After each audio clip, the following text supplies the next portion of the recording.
Hello बच्चों, नमस्कार। Dear students, teaching expert channel पर आपका हार्दिक स्वागत है, हार्दिक अभिनंदन है। आशा करता हूं आप अपने घर पर स्वस्थ हो, मेहनत कर रहे हो, अपने अध्ययन के प्रति जागरूक हो। विद्यालय आपके खुलने ही वाले हैं, ऑफलाइन भी। प्रिय विद्यार्थियों, क्लास 12 इंग्लिश कंपलसरी में आपका शॉर्ट कंपोजिशन चल रहा है और शॉर्ट कंपोजिशन में आपका टॉपिक नंबर 1 एडवर्टाइजमेंट कंप्लीट करवा चुका हूं। दूसरे टॉपिक की बात करते हैं तो दूसरा टॉपिक भी आपको कल की क्लास में समाप्त करवा दिया था, नोटिस। आज या फिर तीसरा टॉपिक लेके चलते हैं। तीसरा टॉपिक है आपका इनविटेशन एंड रिप्लाईज। इसके बारे में हम बात करेंगे। इनविटेशन, रिप्लाई क्या है। पहले मैं यहां आपको सब्जेक्ट बता देता हूं, इंग्लिश कंपलसरी क्लास 12। इंग्लिश के साथ में कंपलसरी इसलिए लिखना पड़ता है बच्चों, इंग्लिश ऑप्शनल भी होती है, अंग्रेजी वैकल्पिक विषय भी होता है, जिसमें हम इंग्लिश लिटरेचर का अध्ययन करते हैं। इंग्लिश लिटरेचर और इंग्लिश कंपलसरी, अंग्रेजी साहित्य और अंग्रेजी अनिवार्य। अनिवार्य ऐसे होता है जैसे कि हिंदी अनिवार्य, हिंदी अनिवार्य, उसी प्रकार से इंग्लिश कंपलसरी का हम अध्ययन करते हैं। ठीक है बच्चों, इंग्लिश कंपलसरी में आपको पढ़ा रहा हूं, जिसका सिलेबस आपको बता दिया है। इंग्लिश लिटरेचर की बात करते हैं तो इंग्लिश लिटरेचर में आपके ग्रामर की चीज़ें नहीं हैं, व्याकरण आपको नहीं पढ़ना है। व्याकरण में आपको थोड़ी सी चीज़ पढ़नी होती है उसमें बस, और वो क्या पढ़नी है, एक तो आता है आपके ऐसे मीन्स निबंध, दूसरा व्याकरण में आता है लिटरेचर में आपका आर्टिकल स्पीच, जो मैं आपको कंपलसरी में भी करवा चुका हूं। वो अभी आपको इसमें नहीं पढ़ने हैं। इंग्लिश कंपलसरी में आपको आर्टिकल स्पीच टॉपिक नहीं आएगा, पढ़ना जरूर है क्योंकि वो रिपोर्ट में काम आ सकता है। और तीसरा टॉपिक उसमें है रिपोर्ट राइटिंग। ये तीन चीज़ें आपको उसमें पढ़नी होती हैं। इसके अलावा उसमें आपको romantic era, neo classical as, ठीक है, ये चीज़ें आपको उसमें पढ़नी होती हैं। ऑगस्टन एज, विक्टोरियन एरा, मतलब ये पीरियड हैं, समय है। एलिजाबेथन, विक्टोरियन, कहने का मतलब रानी एलिजाबेथ, महारानी एलिजाबेथ हुई थी जिस समय, जिसका शासन रहा था, उस समय लिटरेचर में किन किन लेखकों ने लेखन किया था, हम उसका अध्ययन करते हैं।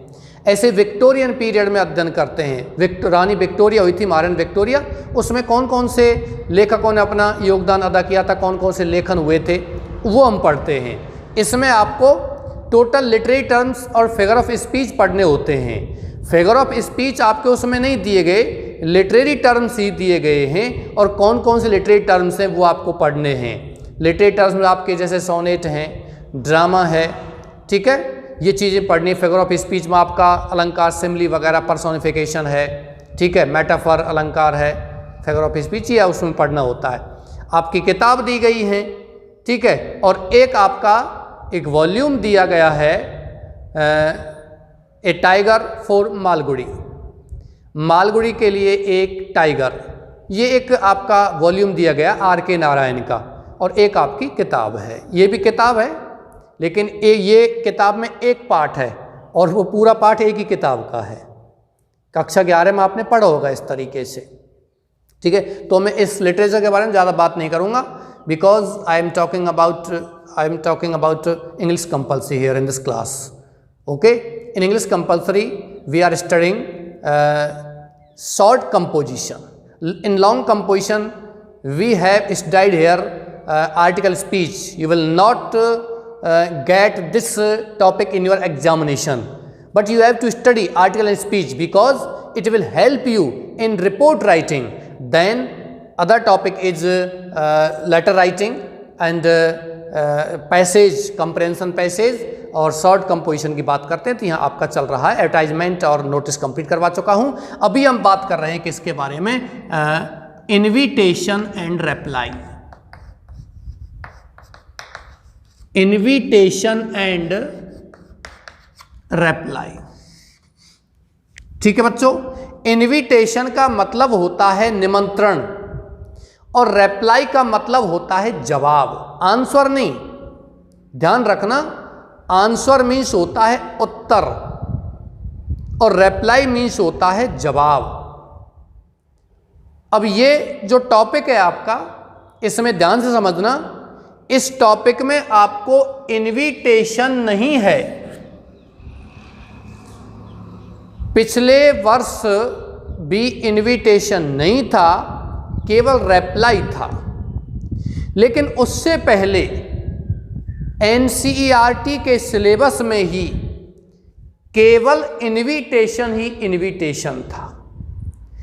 बाद में एसआईईआरटी का सिलेबस आया 2017 में, फिर हमें ये दोनों टॉपिक दे दिए, इनविटेशन भी दे दिया और रिप्लाई भी दे दिया। फिर पिछले वर्ष केवल रिप्लाई ही आपको पढ़ना है, अध्ययन करना है यहाँ। अभी आपका जो सिलेबस है उसमें केवल क्या दिया गया है, रिप्लाई। मतलब कहने का हमें अध्ययन किसका करना है, रिप्लाई का। रिप्लाई मीन्स होता है जवाब। लेकिन जवाब होता क्या है, जवाब तो आप किसी भी चीज़ का दे सकते हो।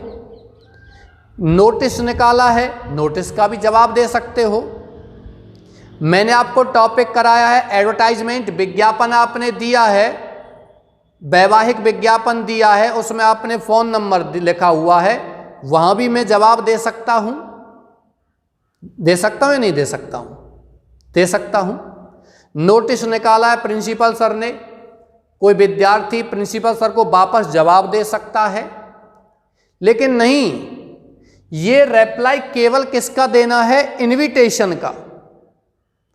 मतलब कहने का कोई व्यक्ति किसी व्यक्ति को इनविटेशन दे रहा है, किसी व्यक्ति को निमंत्रण दे रहा है और उस निमंत्रण का वह व्यक्ति क्या करेगा, रिप्लाई करेगा, उसका जवाब भेजेगा। शॉर्ट कंपोजिशन के और किसी टॉपिक में आपको रिप्लाई नहीं भेजना है। रिप्लाई केवल किस में भेजना है, इनविटेशन में भेजना है। अब हम बात करते हैं, हमें यहाँ अध्ययन किसका करना है, रिप्लाई का।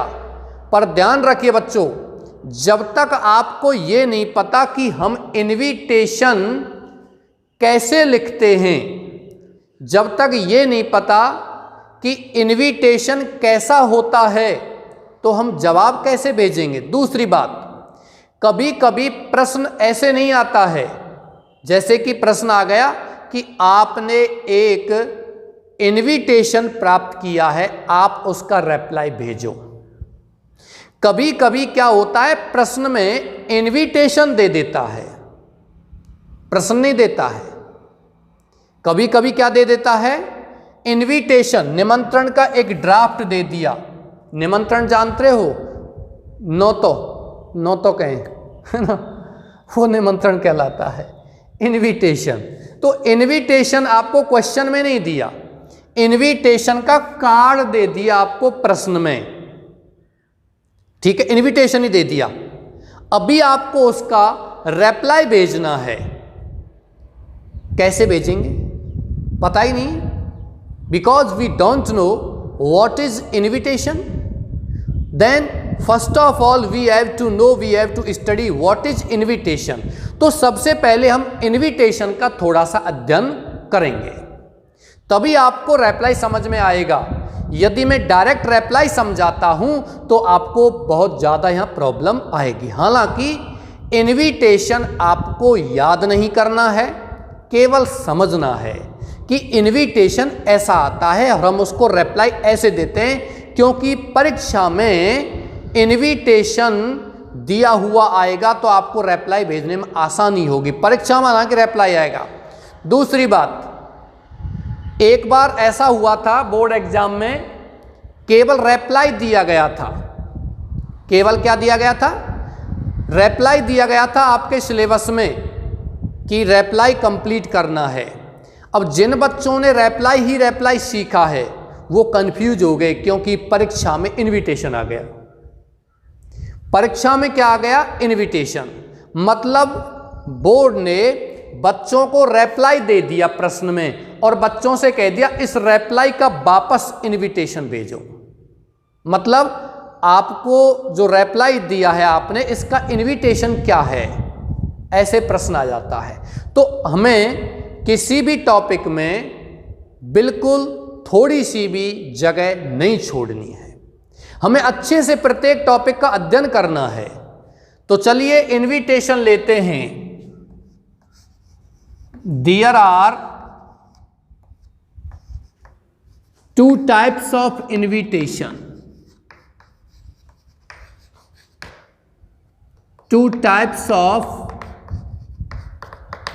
इनविटेशन। ये कह रहा है कि निमंत्रण के कितने प्रकार होते हैं? 2। ये ध्यान रखना बच्चों, इनविटेशन के भी 2 प्रकार होते हैं और रिप्लाई के भी कितने प्रकार होते हैं? 2 प्रकार से आपको लिखवा सकता है। एक प्रकार लिखवा सकता है फॉर्मल, एक इनफॉर्मल। कभी कभी आपको प्रश्न में दिया हुआ आता है राइट ए फॉर्मल रिप्लाई या राइट एन इनफॉर्मल रिप्लाई या राइट ए फॉर्मल इनविटेशन या राइट एन इनफॉर्मल इनविटेशन। तो ऐसी स्थिति में ध्यान रखिए, आपको दोनों ही समझने हैं। 2 प्रकार कौन कौन से हैं बच्चों? Formal invitation. अभी मैं इनविटेशन का अध्ययन कराऊंगा आपको। अध्यापन किसका कराऊंगा? इनविटेशन का, निमंत्रण का। तो पहले आपको बच्चों इनविटेशन समझना है, ये ध्यान रखिए। और दूसरा है आपका इनफॉर्मल। मैं नहीं चाहता आपको एग्जाम में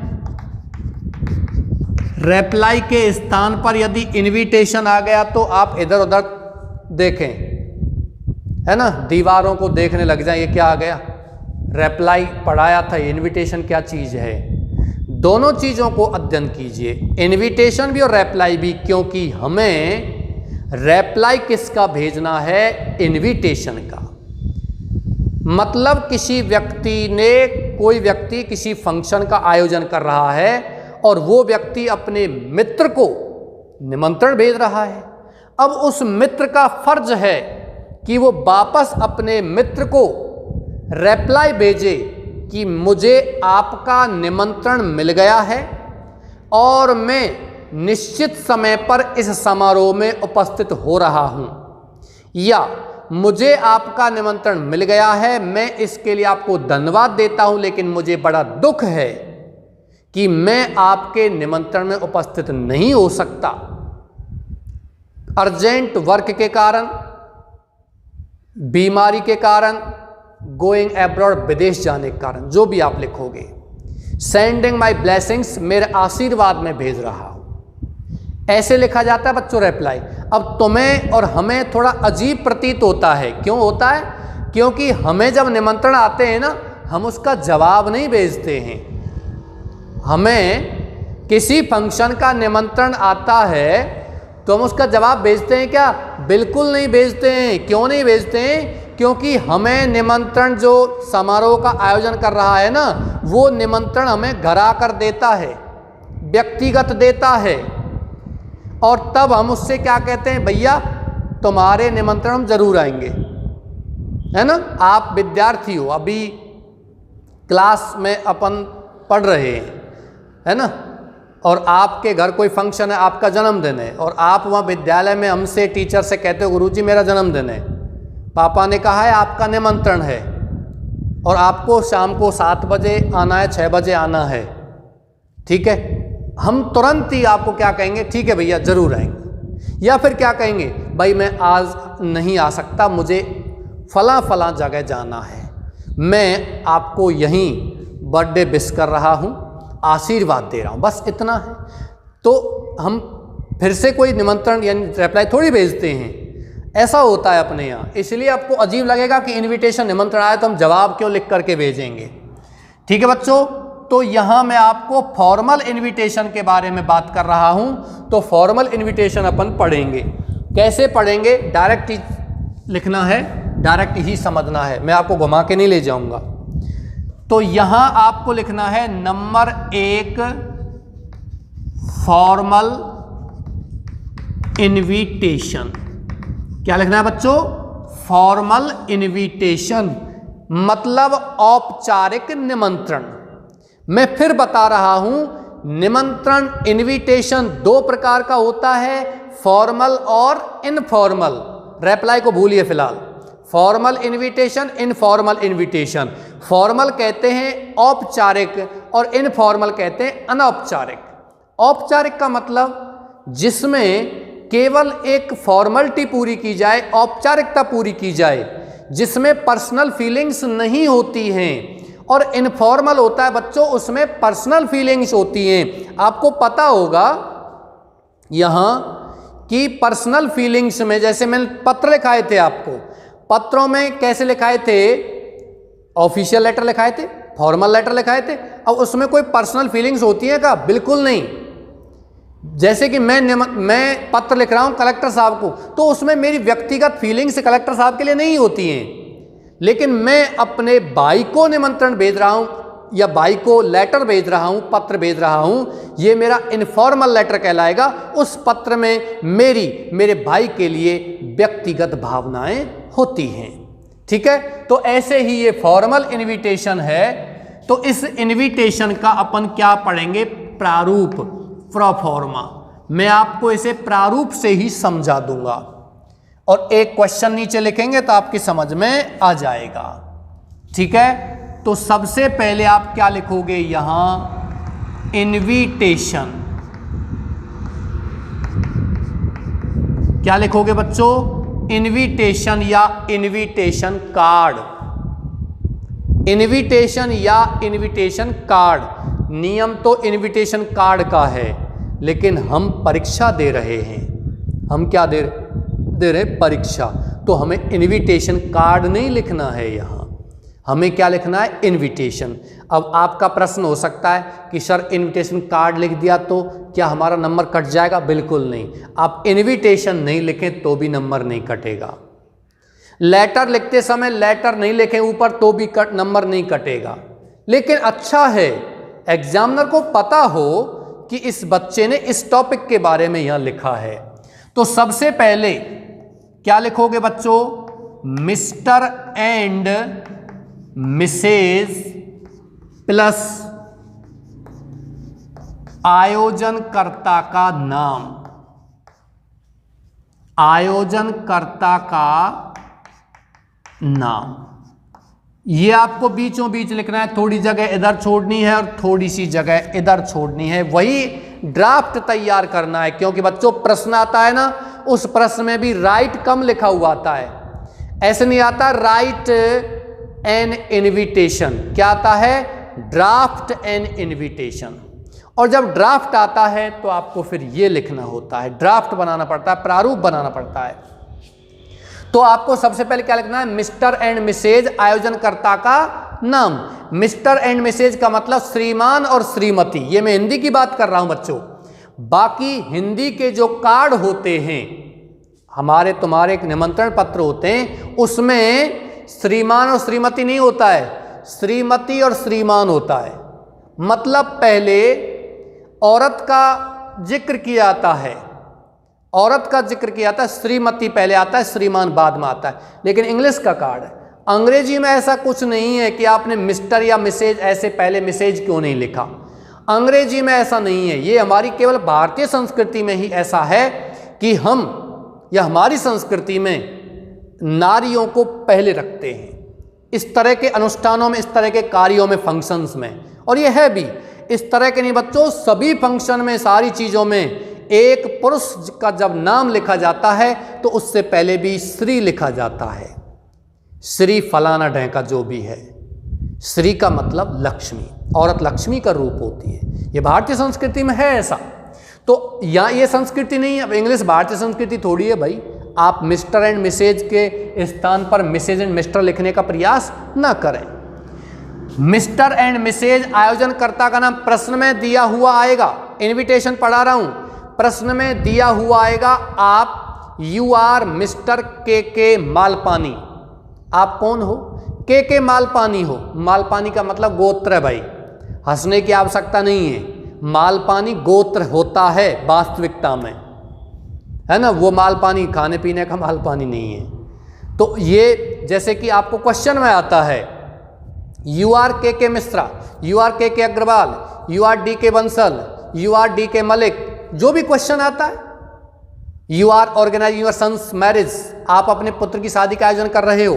you are organising your daughter's marriage, आप अपनी पुत्री की शादी का आयोजन कर रहे हो। You are organising a dinner party on the occasion of your son's birthday, तुम तुम्हारे पुत्र के जन्मदिन पर एक डिनर पार्टी का आयोजन कर रहे हो या लंच पार्टी का आयोजन कर रहे हो। ये प्रश्न में दिया हुआ आता है। प्रश्न में आ गया you are K Sharma, organising your son's marriage, तुम्हारा के शर्मा है, तुम अपने पुत्र की शादी का आयोजन कर रहे हो। तो बच्चों यहां क्या आएगा? मिस्टर एंड मिसेज के Sharma.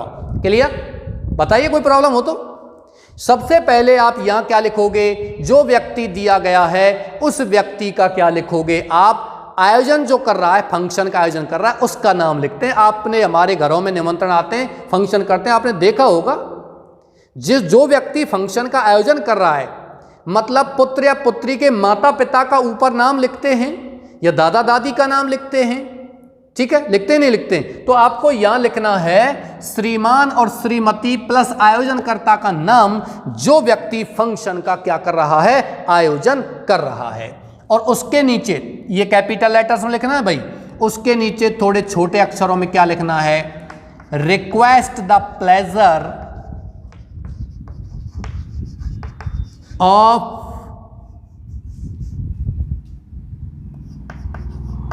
Mister and Mrs plus निमंत्रण प्राप्तकर्ता का नाम।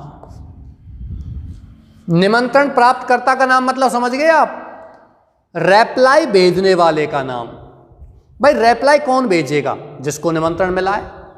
अब आपने निमंत्रण दिया है दूसरे सर को, आपने निमंत्रण दूसरे गुरुजी को दिया है, और आप मुझसे आशा थोड़ी करते हो कि मैं आपको रेप्लाई भेजूं। रेप्लाई वही भेजेंगे जिनको निमंत्रण दिया है। तो ये आपको लिखना है request the pleasure of Mr and Mrs, निमंत्रण प्राप्तकर्ता का नाम। यदि निमंत्रण प्राप्तकर्ता का नाम नहीं लिखते हैं तो आप क्या लिखोगे? यूअर। क्या लिखोगे? यूअर। फिर आप यूअर यहीं लिख दीजिए, कोई परेशानी नहीं है। Request the pleasure of your, और फिर नीचे क्या लिखोगे? छोटे अक्षरों में ही कंपनी। भाई जब आप यूअर लिख दोगे यहां तो निमंत्रण प्राप्तकर्ता का नाम लिखने की आवश्यकता नहीं है। और जब आप यूअर नहीं लिखते हो, प्रश्न में आता है, मान के चलिए कि आप फलां व्यक्ति फंक्शन का आयोजन कर रहे हो, फलां व्यक्ति को आप निमंत्रण भेजो, तब आपको व्यक्तिगत रूप से यह लिखना ही पड़ेगा। लेकिन यदि ऐसा नहीं दिया गया क्वेश्चन में, क्वेश्चन दिया गया आप फलां हो और आप एक निमंत्रण लिखो, यह दिया गया नहीं है कि हम निमंत्रण किसको लिखें, तब आप यूअर लिख दीजिए, कोई परेशानी नहीं है। ठीक है? Of your company on the auspicious occasion of plus function का नाम। देखो बच्चों ये सभी में लिखना है। मिस्टर एंड मिसेज, निमंत्रण प्राप्तकर्ता का नाम या यूअर, कंपनी तुम्हारे साथ, रिक्वेस्ट माने प्रार्थना करते हैं, द प्लेजर माने आनंद, ऑफ यूर कंपनी तुम्हारे साथ के, तुम्हारे साथ के आनंद की प्रार्थना करते हैं, on the auspicious occasion, auspicious माने शुभ, ओकेजन माने अवसर, ऑफ फंक्शन का नाम, क्या अवसर है, ऑफ सन्स मैरिज पुत्र की शादी का, डॉटर्स मैरिज पुत्री की शादी का, सन्स बर्थडे पुत्र के जन्मदिन का, गृह प्रवेश का, टीचर्स डे फंक्शन का, एनुअल फंक्शन का, कोई भी यहाँ फंक्शन कोई भी उत्सव होता है वो लिख देते हैं। मतलब कहने का ये आयोजनकर्ता का नाम सभी निमंत्रण में आपको लिखना है। Request the pleasure of your company on the auspicious occasion of, ये सब में लिखना है। फंक्शन क्या है ये थोड़ा अलग हो जाएगा, शादी का फंक्शन है तो शादी का लिखना है, और कोई फंक्शन है तो और कोई फंक्शन लिखना है, ये आपको यहां ध्यान रखना है, ठीक है। यदि शादी है तो लड़के का नाम विद या वैड्स, लड़की का नाम, मान के चलिए बच्चों प्रश्न में आता है कि आप फलां डे का हो, you are such and such, आप के मलिक हो, आप अपने पुत्र की शादी का आयोजन कर रहे हो, तो बच्चों यहां पुत्र का नाम लिखना है, विद या वैड्स लगा करके जो जिस लड़की से पुत्र की शादी हो रही है उसका नाम लिखना है। लेकिन यदि प्रश्न में आता है कि आप के मलिक हो, आप पुत्री की शादी का आयोजन कर रहे हो, तब आपको यहां क्या लिखना है, लड़की का नाम लिखना है, और विद या वैड्स लगा करके किसका नाम लिखना है, लड़के का नाम। ये ध्यान रखना, आप मेरी बात समझ रहे हो, कोशिश कीजिए बीचों बीच लिखें कि यदि प्रश्न में आता है लड़की की शादी का आयोजन कर रहे हैं तो पहले लड़की का नाम, प्रश्न में आता है लड़के की शादी का आयोजन कर रहे हैं तो पहले लड़के का नाम, यदि लड़की की शादी का फंक्शन है तो लड़की विद लड़के का नाम, लड़के की शादी का आयोजन कर रहे हैं तो लड़के का नाम विद या वैड्स लगा करके लड़की का नाम। समझ में आ गया होगा, बाकी प्रश्न बताऊंगा तब अच्छे से समझ में आएगा। ये यहां हो गया। अभी बात करते हैं दूसरा, यदि किसी बच्चे का जन्मदिन है, लड़के का जन्मदिन है तो लड़के का नाम लिखो, लड़की का जन्मदिन है तो लड़की का नाम लिखो, दूसरा नाम लिखने की गलती मत करना। लड़के का जन्मदिन आप मना रहे हो तो लड़के का नाम आपने लिख दिया, समझ रहे हो मेरी बात, मतलब कहने का आपके लड़के का जन्मदिन पर आप एक डिनर पार्टी दे रहे हो, एक निमंत्रण लिखिए, तो आप लड़के का नाम लिख दोगे, यहां विद या वैड्स लगाकर किसी लड़की का नाम थोड़ी लिखोगे, वो तो गलत हो जाएगा भाई, शादी थोड़ी है, जन्मदिन है, ठीक है। ये हो गया। इसके बाद आप लिखोगे टाइम, क्या लिखोगे बच्चों, टाइम। टाइम मीन्स क्या होता है, समय। समय का मतलब होता है किस तारीख को, कौन से वार को, कब फंक्शन है। यदि प्रश्न में प्रोग्राम दिया हुआ आता है तो आपको कार्यक्रम भी लिखना है।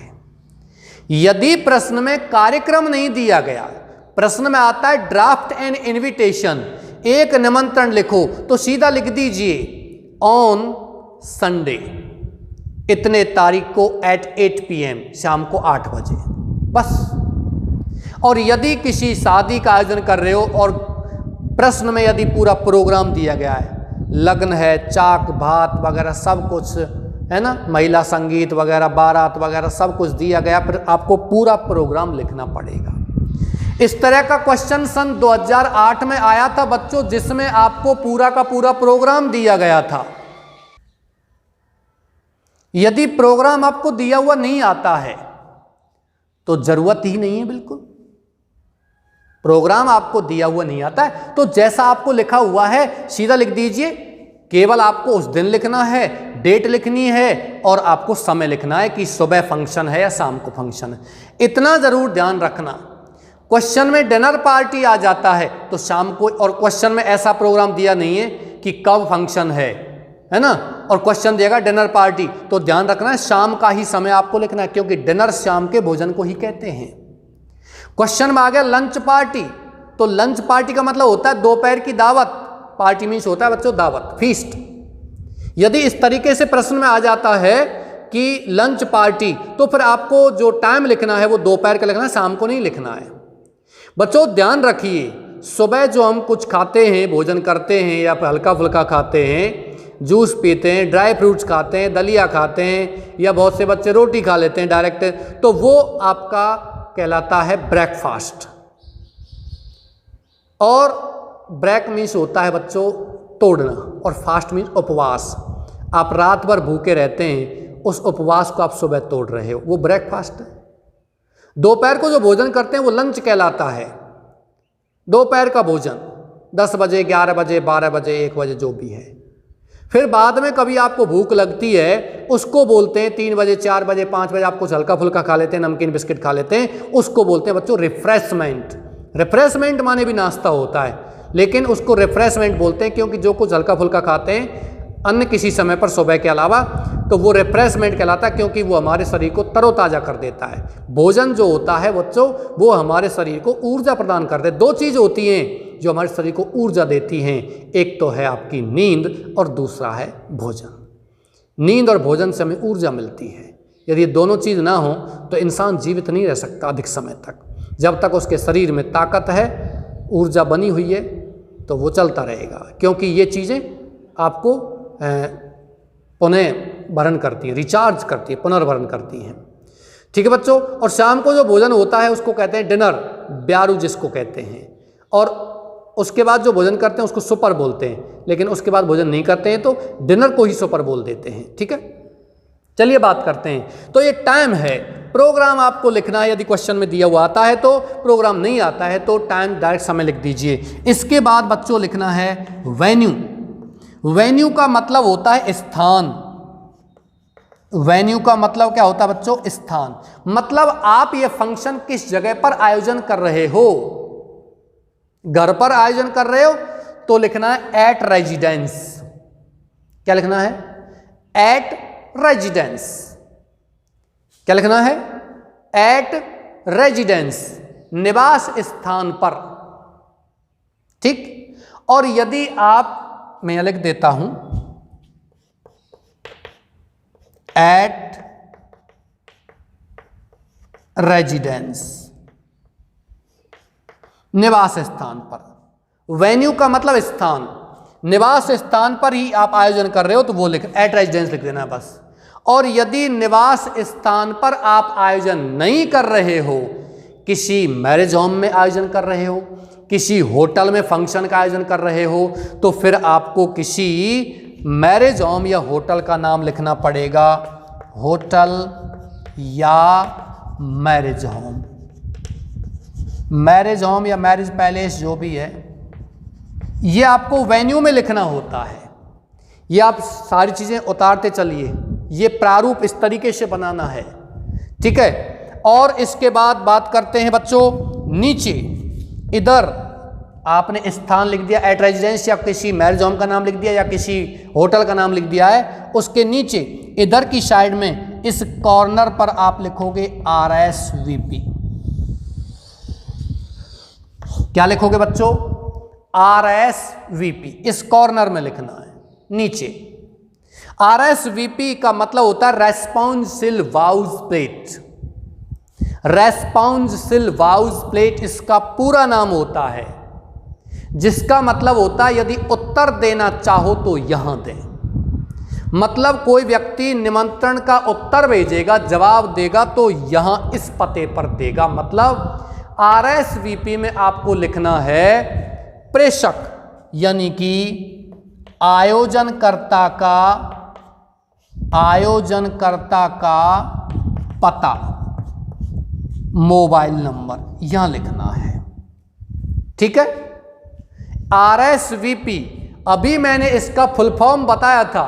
रेस्पॉन्सिल वाउज प्ले। लेकिन ध्यान रखना बच्चों, जो RSVP लिखा हुआ है या मैंने इसका फुल फॉर्म बनाया है, बताया है, ये फुल फॉर्म जो शब्द हैं RSVP जो है ये अंग्रेजी का शब्द नहीं है। These words belong to French language। ये शब्द फ्रांसीसी भाषा से संबंधित हैं, अंग्रेजी के नहीं है, ये ध्यान रखना। RSVP का मतलब उत्तर देना चाहो तो यहां दें, और इस RSVP के जस्ट सामने लिखना है बच्चों, इस कॉर्नर पर, with best compliments.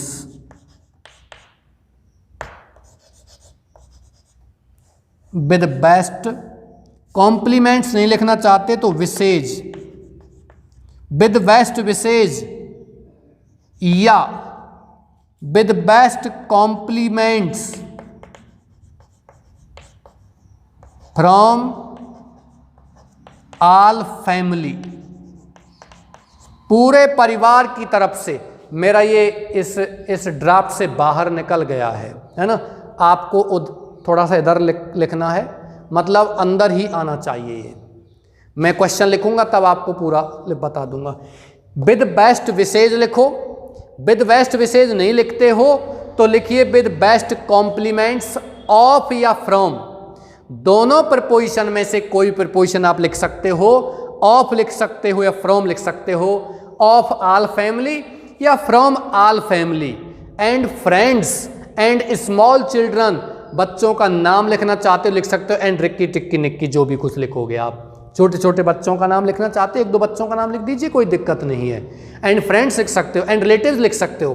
From all family, relatives, friends and small children, आप कितना भी लिख दीजिए, कोई दिक्कत नहीं है। ठीक है, आपने देखा होगा बच्चों, दो चीजें होती हैं हमारे तुम्हारे निमंत्रण में। एक तो होता है विनीत, एक होता है दर्शनाभिलाषी। विनीत में प्रेषक जो होता है उसमें एक दो व्यक्तियों का नाम लिखते हैं, तीन चार व्यक्तियों का नाम लिखते हैं। लास्ट आपको यहाँ एक व्यक्ति का नाम ही लिखना है। यदि कोई व्यक्ति का नाम नहीं लिख रहे हो कोई बात नहीं, आप केवल एड्रेस ही एड्रेस लिख दीजिए। ठीक है, इसमें क्या करते हैं, विनीत होता है, एक आध व्यक्ति का नाम यहाँ लिख देते हैं। और इधर होता है दर्शनाभिलाषी। विनीत का मतलब विनय करने वाले, विनय प्रार्थना करने वाले को आप आइए हमारे फंक्शन में। और दर्शनाभिलाषी का मतलब दर्शन के अभिलाषी। यदि आप फंक्शन में आते हो तो ये व्यक्ति वो हैं जो आपके दर्शनों के अभिलाषी हैं। इसमें पूरे परिवार का लिख देते हैं, बच्चों का भी लिख देते हैं, फ्रेंड्स का लिख देते हैं, रिलेटिव का लिख देते हैं। और आजकल तो पूरा का पूरा एक पूरा बायोडाटा होता है कंप्लीट लिख देते हैं, बुआ से लेकर फूफा तक सब कुछ इसमें लिख दिया जाता है। होता है नहीं होता आजकल, पूरे फैमिली का, रिलेटिव्स का, फ्रेंड्स का, सारी चीज़ों लिख दिया जाता है। बहुत सारे मोबाइल नंबर लिख देते हैं और बहुत सारे पोस्ट वगैरह भी लिख देते हैं। इसमें नाम लिखा, नाम के पीछे ब्रैकेट में पोस्ट लिख दिया कि ये कलेक्टर है, उसके नीचे ये टीचर है, ये RP में है, राजस्थान पुलिस में, ये वहाँ, ये ऐसी चीज़ें होती हैं, लिखा जाता है आजकल। वो आपको नहीं लिखना है, कहीं आप इसको सजा दें अच्छी तरीके से, 2-4 IPS का पोस्ट लिख दें यहाँ। ठीक है बच्चों, मैं इसको मिटा रहा हूँ और एक क्वेश्चन आपको लिखता हूँ और उसमें बताता हूँ कि इनविटेशन आपको इस तरीके से लिखना है। और फिर लेते हैं कि इनविटेशन के बाद हमें किस प्रकार से उसका रिप्लाई भेजना है। मैं नहीं चाहता कि आप थोड़ा सा भी मिस्टेक कहीं करें, मैं चाहता हूं कि आपके नंबर पूरे आए। पहली बात तो नंबर छोड़िए, पहली बात तो आपको पूरा समझ में आए कि मतलब क्या है, रिप्लाई का मतलब क्या है, कैसे भेजना होता है। और इसके बाद नंबर भी होते हैं। भाई बिना परिणाम के तो हम मेहनत भी नहीं कर पाएंगे, है ना। निष्काम कर्म हम नहीं कर पाएंगे। हम फल की इच्छा रखते हैं, हमें आवश्यकता है फल की, और आपको भी आवश्यकता है भाई, ज़रूरी है। तो आप निश्चिंत रहिए, आप बिल्कुल अंक भी आपके अच्छे आएंगे। Do not worry about your future in English. अंग्रेजी में आपके भविष्य के बारे में आप चिंतित न रहें। और मैं तो इंग्लिश की बात नहीं कर रहा हूँ, आपके जो टीचर्स या ऑफलाइन टीचर्स पढ़ा रहे हैं ना, उनमें भी आप बिल्कुल निश्चिंत रहिए। विशेषकर साइंस के क्षेत्र की बात कर रहा हूँ मैं। साइंस के क्षेत्र में भी जो टीचर्स पढ़ा रहे हैं हमारे विद्यालयों में, वो कोई साधारण अध्यापकों में से नहीं है बच्चों, लेकिन हमें पढ़ा रहे हैं तो हमें ऐसा लगता है कि साधारण अध्यापकों में से। उच्च कोटि की विद्वता रखते हैं, उच्च कोटि के क्या कहते हैं डिग्री वगैरह रखते हैं, और उच्च कोटि का अनुभव भी है। और इसके अलावा सभी टीचर्स बड़े नीतिवान नैतिक व्यक्ति हैं, जिम्मेदार व्यक्तियों में से हैं। तो आप निश्चिंत रहिए, ये अपने आप को खुशकिस्मत समझिए कि हम एक अच्छी जगह पढ़ रहे हैं, मेहनत कर रहे हैं। ठीक है बच्चों, मैं यहाँ क्वेश्चन लिख रहा हूँ। मैंने क्वेश्चन में लिख दिया है यू आर के मलिक। आप कौन हो? के मलिक हो। ऑर्गेनाइजिंग ORGANISING, ZING भी हो सकता है, ध्यान रखिए। एस ब्रिटिश इंग्लिश का शब्द आएगा ऑर्गेनाइज में। रिकॉग्नाइज एक दिन बता दिया था मैंने आपको, रिकॉग्नाइज आता है, ऑर्गेनाइज आता है, उसमें एस के स्थान पर जेड लिखा हुआ आता है। Then mind it the word belong to American English, not British English. If you find your S then the word belong to British English, तब यह शब्द ब्रिटिश अंग्रेजी का होगा। यू आर के मलिक, तुम्हारा नाम के मलिक है। ऑर्गेनाइजिंग, तुम आयोजन कर रहे हो। बच्चों मैंने कॉमा लगा दिया है, कॉमा नहीं लगाता तब क्या होता? यू आर के मलिक। फिर मैं लिखता यू आर ऑर्गेनाइजिंग, तुम आयोजन कर रहे हो, लेकिन कॉमा लगाने का मतलब यू और आर दोनों यहां आ जाएंगे। ऑर्गेनाइजिंग, तुम आयोजन कर रहे हो योर डॉटर्स मैरिज, तुम्हारी पुत्री की शादी का तुम आयोजन कर रहे हो।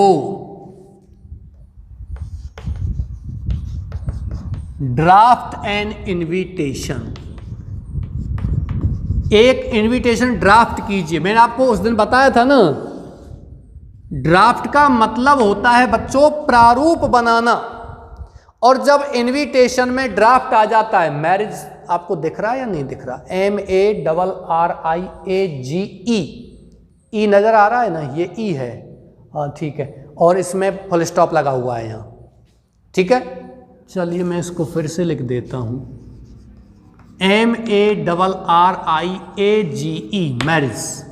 मैरिज का मतलब मैरी एज, मैरी मीन्स शादी, और शादी करना, और एज मीन्स उम्र, शादी की उम्र, मैरिज शादी होता है।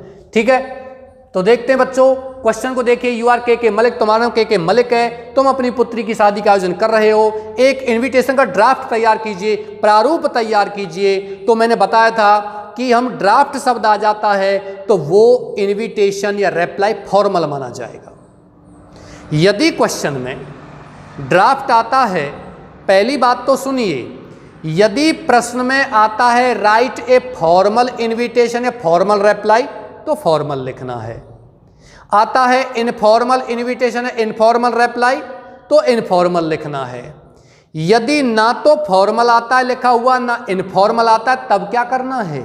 ध्यान रखिए, जब ड्राफ्ट आता है तो फॉर्मल और राइट आता है तो इनफॉर्मल।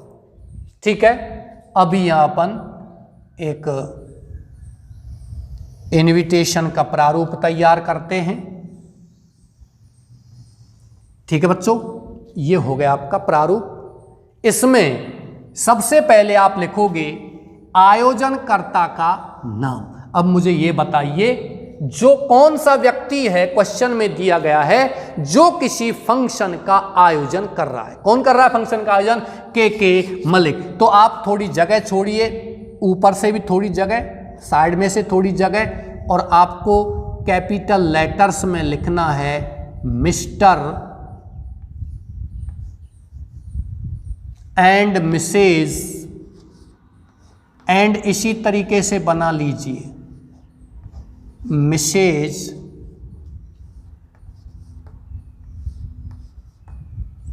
के मलिक। बच्चों ये हो गया आपका ड्राफ्ट। बस अब ये यहां लिखने के बाद में अब आप बीचों बीच लिखिए पूरा का पूरा। आपने निमंत्रण देखे होंगे, ऐसे थोड़ी लिखा था, लाइन लाइन से यूं लिखा जाता है, फिर यहां लिख देते हैं, ऐसा थोड़ी है। पूरा निमंत्रण आता है, इनविटेशन कार्ड आता है, उसका पूरा बीचों बीच लिखा जाता है सारी चीजें। तो आपको ध्यान रखना है मिस्टर एंड मिसेज के मलिक, ये वो व्यक्ति है जो फंक्शन का आयोजन कर रहा है। अब इसके बीचों बीच लिखिए, थोड़ा छोटे अक्षरों में लिखना है रिक्वेस्ट, ये मैं पहले ही बता चुका हूं, फिर बता रहा हूं, ये सभी शब्द कैपिटल लेटर्स में बनाने हैं। यदि सभी शब्दों को कैपिटल में भूल भी जाते हो, एम कैपिटल, एम कैपिटल, के कैपिटल, के कैपिटल, एम कैपिटल, हर शब्द का प्रथम अक्षर कम से कम कैपिटल होना चाहिए। रिक्वेस्ट द प्लेजर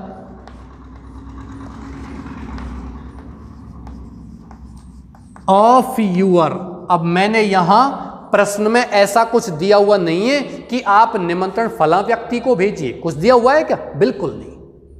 के शर्मा आयोजन कर रहा है, पर यह नहीं लिखा हुआ क्वेश्चन में कि आप के मलिक आयोजन कर रहा है इस फंक्शन का, पर यह नहीं लिखा हुआ कि आप के शर्मा को निमंत्रण भेजिए, नहीं लिखा हुआ है। तो नहीं लिखा हुआ है तो आप यूआर का प्रयोग कर दीजिए direct. Request the pleasure of, अब किसी व्यक्ति को पर्सनल आता है तो यहां उस व्यक्ति का लिख देते, मिस्टर एंड मिसेज आर के शर्माज कंपनी, ऐसे लिख देते। लेकिन अभी क्या लिखना है? Request the pleasure of your company, ये छोटे उनमें लिखना है। On the auspicious occasion of, अब देखिए कौन सा मतलब फंक्शन है, क्या उत्सव है? पुत्री की शादी, ऑफ डॉटर्स मैरिज, क्या लिखना है? Daughter's marriage. ये यहां अपन ने लिख दिया है फंक्शन का नाम। ये आपको नाम आएगा, अलग अलग लिखना है, ये आपको सभी में लिखना है, कैसा भी निमंत्रण हो। फॉर्मल वाला, इनफॉर्मल नहीं। I am not talking about informal invitations, I am talking about formal invitation. नीचे आपको यहां लिखना है लड़की का नाम जिसकी शादी है, तो आप यहां लड़की का नाम लिख सकते हो NANCY, नैन्सी। ये हो गया। कोई भी नाम लिख दीजिए, ये मैंने वैसे लिख दिया है, यूं ही कोई भी नाम लिख सकते हो आप, और चाहो तो इसे इस तरह आप बंद कर सकते हो फोकस में लाने के लिए। और यहां आप लिखिए थोड़ा छोटे अक्षरों में विद, और यहां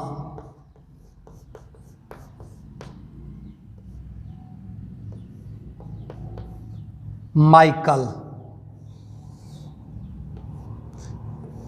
लिखना चाहो तो लिख सकते हो, ठीक है।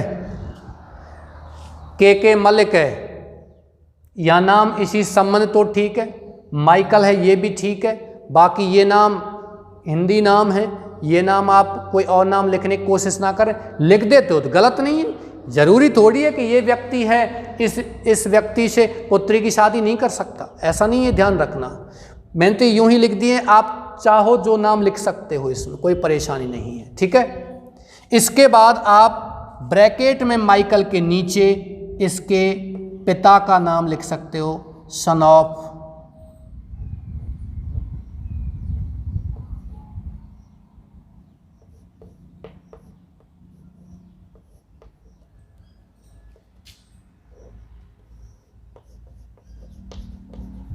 PK शर्मा। ये लो, अब PK शर्मा के पुत्र का नाम माइकल, थोड़ा अटपटा लग रहा है, आप इसमें चेंज कर सकते हो, माइकल जगह मनीष लिख सकते हो, है ना।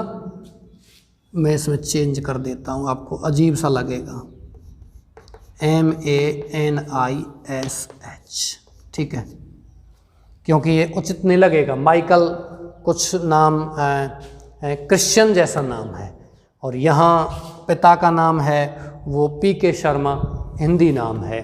अभी मैं ये तो नहीं कह रहा हूँ, ये आप कह सकते हो, माइकल लिखना चाहते हो ये भी ठीक है, ज़रूरी थोड़ी है कि एक आप यहाँ अपने बच्चे का नाम या PK शर्मा बच्चे का नाम माइकल नहीं रख सकता, बिल्कुल रख सकता है।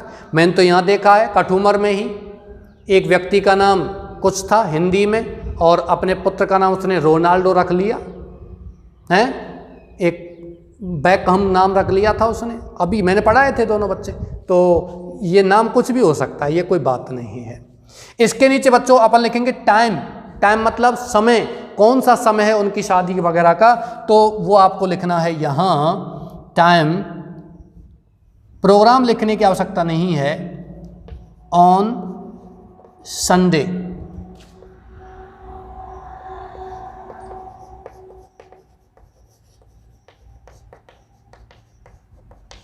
ट्वेंटी 29 अगस्त 2021 रविवार को, 29 अगस्त 2021, और इसके बाद आप लिखोगे at 8 PM, 8 बजे, शाम को 8 बजे। PM का मतलब ही पोस्ट मेरिडियम, शाम का समय। इसके बाद आप लिख सकते हो यहां स्थान एट रेजिडेंस,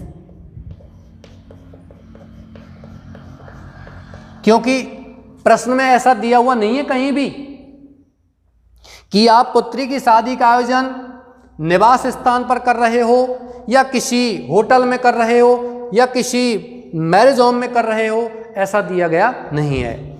बच्चों ध्यान रखना, एट रेजिडेंस यदि आप यहां लिख रहे हो तो आपका निवास, रेजिडेंस का मतलब होता है निवास, आपका निवास कहां है।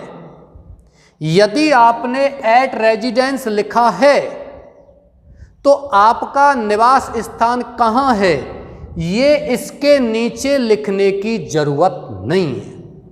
लेकिन यदि आप यहां लिख रहे हो, फंक्शन का आयोजन कर रहे हो किसी मैरिज होम में, मैरिज पैलेस में, किसी होटल में, किसी रेस्टोरेंट में फंक्शन का आयोजन कर रहे हो और आप उस होटल का नाम, मैरिज होम का नाम यहां लिखते हो, तो उसके नीचे आपको उस मैरिज होम, उस होटल का पता भी लिखना पड़ेगा। अब जयपुर में आप लिख देते हो राजा पैलेस मैरिज होम, यहां लिख देते हो राजा पैलेस मैरिज होम। अब निमंत्रण लेने वाले कहां ढूंढेंगे जयपुर में राजा पैलेस मैरिज होम को? पूरे जयपुर का चक्कर लगा देंगे, तब तक शादी खत्म हो जाएगी भाई। तो यहां ध्यान रखिए, यहां यदि किसी मैरिज होम, यदि किसी होटल में फंक्शन का आयोजन कर रहे हैं तो आपको फिर उस होटल या किसी मैरिज होम का एड्रेस, पता यहां लिखना पड़ेगा जहां आयोजन कर रहे हैं। ठीक है। अभी आपका प्रश्न हो सकता है कि सर रेजिडेंस में भी तो लिखना पड़ेगा। मान के चलिए कोई व्यक्ति अपने निवास स्थान पर फंक्शन का आयोजन कर रहा है, हम उस निवास स्थान को कहाँ ढूंढेंगे? तो बच्चों निवास स्थान के नीचे पता इसलिए नहीं लिखते हैं क्योंकि निवास स्थान का पता हम यहाँ लिख देते हैं RSVP। मैंने प्रारूप में समझाते वक्त बताया था आपको। RSVP में हम क्या लिखते हैं? एक व्यक्ति का नाम लिखते हैं जो मलिक परिवार का ही कोई वृद्ध या बड़ा भाई हो सकता है, किसी का नाम लिख देते हैं। वह के मलिक है तो आप यहां DK मलिक लिख सकते हो। क्या लिख सकते हो? DK मलिक। ठीक है।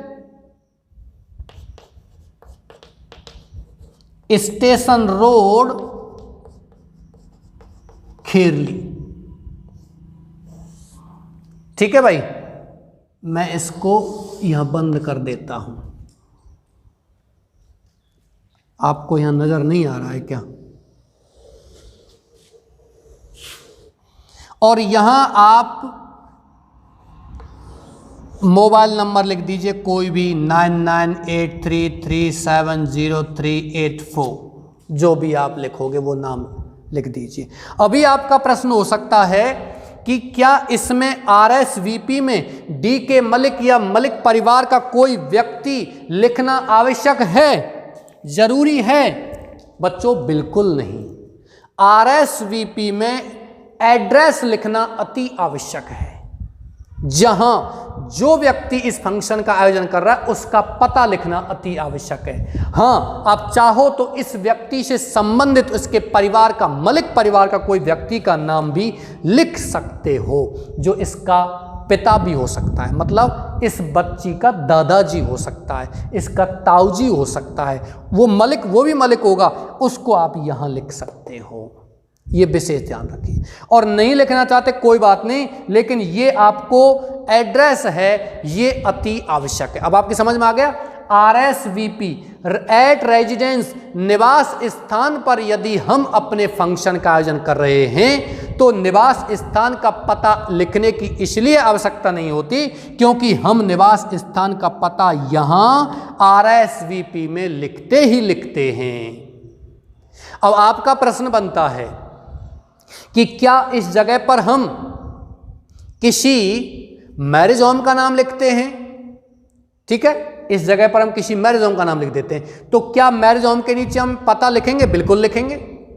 आप खेड़ली में ऐसा कर रहे हो, खेड़ली में फंक्शन है, खेड़ली में कोई मैरिज होम वगैरह जैसे कि या मैरिज होम लिखे हुए हैं, जैसे कि राजा पैलेस है, कौन सा नाम मुझे नाम तो ध्यान नहीं है, राजा पैलेस मैरिज होम लिखा हुआ है मान, या कोई और गार्डन, कौन सा गार्डन, वो मैरिज होम लिखा हुआ है, तो आप उसका एड्रेस नीचे लिख दोगे कठूमर रोड खेरली। ठीक है, Kathumar road bus stand Kherli, ये लिख दीजिए। अब आपका प्रश्न और हो सकता है, जब हम मैरिज होम में फंक्शन का आयोजन कर रहे हैं, मैरिज होम का एड्रेस यहां लिख चुके हैं, तो क्या आरएसवीपी में घर का पता लिखना जरूरी है? हां, आरएसवीपी में आपका निवास स्थान का पता, इस व्यक्ति के निवास स्थान का पता लिखना अति आवश्यक है। चाहे आपने यहां पता, यहां एड्रेस नहीं लिखा है, लेकिन यहां जरूरी है, क्योंकि आरएसवीपी का मतलब यही होता है, यहां आपको नाम, पता और मोबाइल नंबर लिखना है। यदि इसमें से आप नाम नहीं लिख पाते हो तो नंबर नहीं कटेंगे, लेकिन आपने पता नहीं लिखा, केवल आरएसवीपी लिख दिया, तो आपके नंबर कटेंगे। ठीक है, इसके बाद जस्ट सामने लिखेंगे बच्चों, आरएसवीपी के जस्ट सामने with best compliments from all family relatives and friends. आप चाहो तो बच्चों का लिख सकते हो, एंड चिल्ड्रन। इस तरीके से आपका ये इनविटेशन कंप्लीट होगा, इस तरीके से। अब मान के चलिए बच्चों, क्वेश्चन आपको रिप्लाई आता है और क्वेश्चन में आपको आ गया, यू हैव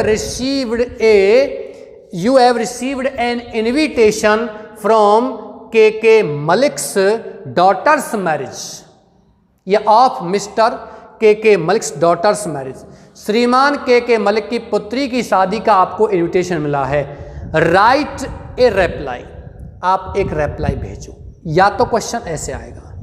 लेकिन बच्चों कभी कभी क्या होता है, ये निमंत्रण आ गया, प्रश्न में आ गया ऐसा छपा हुआ, एक बार आया था इस प्रकार से, प्रश्न में ऐसा आ गया छपा हुआ, और नीचे प्रश्न आ गया ऊपर लिखे हुए इनविटेशन का रिप्लाई भेजो।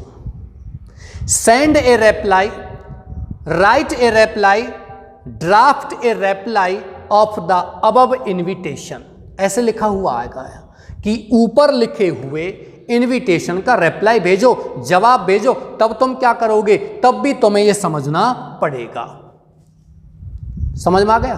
अभी इसका ये जो क्या कहते हैं इनविटेशन है, इसका आप रिप्लाई भेजोगे, कैसे भेजोगे?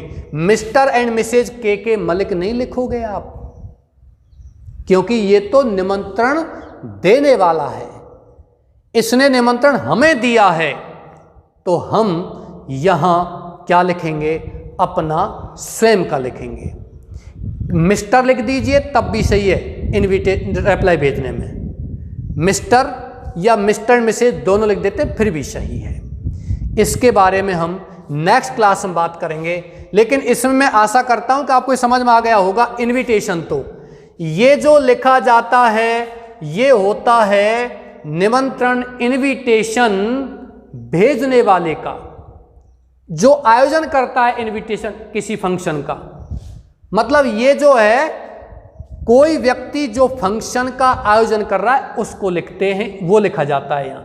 और ये 3 पंक्ति जो हैं वो सब में लिखनी है। Request the pleasure of your company on the auspicious occasion of daughter's marriage. और कभी कभी व्यक्ति का नाम आता है, जैसे request the pleasure of Mr and Mrs DK Bansal's company on the auspicious occasion of daughter's marriage, ऐसे आ गया। मिस्टर DK बंसल आ गए यहाँ लिखा हुआ, ये तो यहाँ के मलिक और नीचे DK बंसल, मतलब आप के मलिक को, और आपने निमंत्रण किसको दिया है, DK मलिक को दिया है, सॉरी DK बंसल को दिया है। और नीचे लिखा हुआ आ गया कि आप ऊपर लिखे हुए इनविटेशन का रिप्लाई भेजो, तो बच्चों ध्यान रखना, एग्जाम ने आपको बांध दिया है। मतलब आपको कुछ समय के लिए क्या बना दिया है, कौन बना दिया? DK बंसल बना दिया है। समझ गए आप? KK मलिक ने निमंत्रण दिया है, किसको दिया है? DK मलिक को दिया है। तो आप DK मलिक हो और आप वापस KK बंसल को रिप्लाई भेजो। लेकिन यूअर दिया गया है तो फिर कोई दिक्कत नहीं है, आप DK बंसल बनो, आप अग्रवाल बनो, खंडेलवाल बनो, चौधरी बनो, कुछ भी बनो, कोई दिक्कत नहीं है। No matter my dear students. इस तरीके से ये लिखा जाता है। ठीक है, मैं रिप्लाई के बारे में कल बात करूंगा। ये फॉर्मल इनविटेशन है, फॉर्मल रिप्लाई के बारे में कल बात करूंगा। परसों किसके बारे में बात करेंगे? इनफॉर्मल इनविटेशन और इनफॉर्मल रिप्लाई। 2 दिन, और आपको 1 दिन या 2 दिन केवल और केवल क्या लिखाना है, क्या भेजना है? रिप्लाई ही रिप्लाई भेजने। 2 4 5 6 रिप्लाई लिखाने हैं, समझाने, रिप्लाई ही रिप्लाई करवाने हैं। ठीक है बच्चों, ये आपका यहाँ आज का क्लास में समाप्ति को ले जाता हूँ। आप चाहो तो इसका स्क्रीनशॉट ले सकते हो। अभी मैं साइड में हट जाता हूँ। होता क्या है, मैं यहीं खड़ा रहता हूँ पास में ही, है ना, सामने, और आपसे कह देता हूँ कि आप स्क्रीनशॉट लीजिए या फिर इसका वीडियो को पॉज करके आप उतार सकते हो, लिख सकते हो। तो अभी मैं दूर खड़ा हुआ हूँ, आप आराम से स्क्रीनशॉट ले सकते हो। मेहनत कीजिए बच्चों, आगे बढ़िए। यू आर द बेस्ट, आप सबसे अच्छे हो। ये मत सोचिए कि मुझसे अच्छे और हैं। आप एग्ज़ाम देने जाते हो, एग्ज़ाम हॉल में जाते हो या अपने स्कूल में परीक्षा देते हो, दिमाग में ये हीन भावना आ जाती है कि हमको लगता है कि ये फलां बच्चा बहुत अच्छा है, इसने बहुत पढ़ा है, ये बहुत ज़्यादा जानता है, मैं नहीं जानता। ऐसी हीन भावना से आप बाहर निकलिए। इसको कहते हैं इंग्लिश में इन्फीरियरिटी कॉम्प्लेक्स। आपका एक पार्ट भी दिया गया इन्फीरियरिटी कॉम्प्लेक्स का, मिस्टर लैम और मिस्टर डेरी वाला, वो अपन पढ़ाएंगे। On the face of it part है एक आपका विस्टास वाली बुक में, वो आपको पढ़ाएंगे बाद में। ठीक है बच्चों, मैं इस क्लास को आज समाप्त करता हूँ। आज क्लास 2-4 मिनट फालतू ज़्यादा हो गई है, कोई दिक्कत नहीं है। हाँ ठीक है, नमस्कार।